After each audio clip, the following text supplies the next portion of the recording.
നിങ്ങൾ കണ്ണ് തുറന്ന് എഴുന്നേൽക്കുമ്പം പരസഹായമില്ലാതെ നിങ്ങളുടെ കാലുകൾ കട്ടിലിൽ നിന്ന് താഴെ വെക്കാൻ നിങ്ങൾക്ക് പറ്റുന്നുണ്ടോ?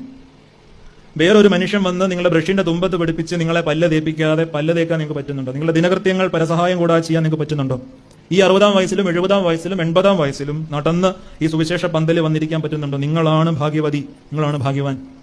ഇതൊക്കെ നമ്മൾ ഓർക്കേണ്ടതല്ലേ സ്നേഹമുള്ളവരെ?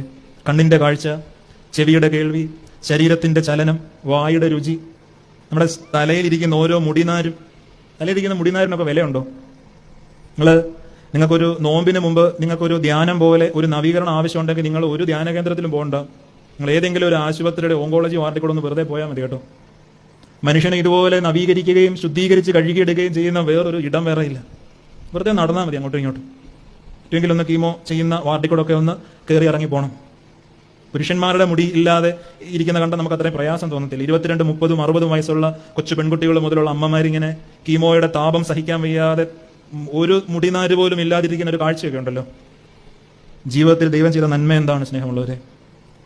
ഈ ഒരു സമയത്തൊക്കെ നമ്മുടെ പുരോഹിതരുടെ അടുത്തൊക്കെ വരുന്ന പ്രാർത്ഥനാ വിഷയങ്ങളിൽ ഒന്നാണല്ലോ, മകന് ഇംഗ്ലണ്ടിലേക്ക് വിസ വേണം, UK വിസ വേണം. ഇപ്പൊ UK എല്ലാം കഴിഞ്ഞ് ഓസ്ട്രേലിയയിലോട്ട് വിസ വേണം. എന്നിട്ട് അത് കിട്ടാത്തപ്പം പരാതിയായി, പരിഭ്രമമായി, വിഷമമായി. ഈ ഹൈപ്പർ ആക്ടിവിറ്റിയും ഓട്ടിസവും ഡൗൺ സിൻഡ്രോമും ഒക്കെ ഉള്ള കുഞ്ഞുങ്ങളെ നിങ്ങൾ കണ്ടിട്ടുണ്ടോ? നമ്മുടെ ഇടയ്ക്കൊക്കെ നമ്മൾ കാണുന്നതാണ് ഇങ്ങനത്തെ മക്കളെയൊക്കെ.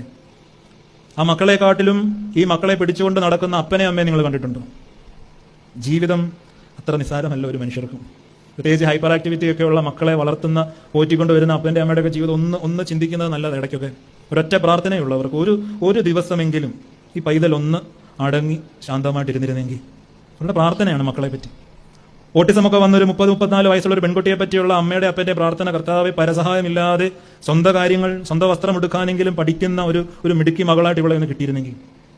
നേരം വെളുക്കുമ്പം തൊട്ട് രാത്രി കണ്ണടയ്ക്കുന്നത് വരെയും പീലാത്തോസിന്റെ അരമന മുതൽ കാൽവറി വരെ കുരിശുമായിട്ട് നടക്കുന്ന മനുഷ്യർ നമുക്കിടയിലുണ്ട് സ്നേഹമുള്ളവരെ.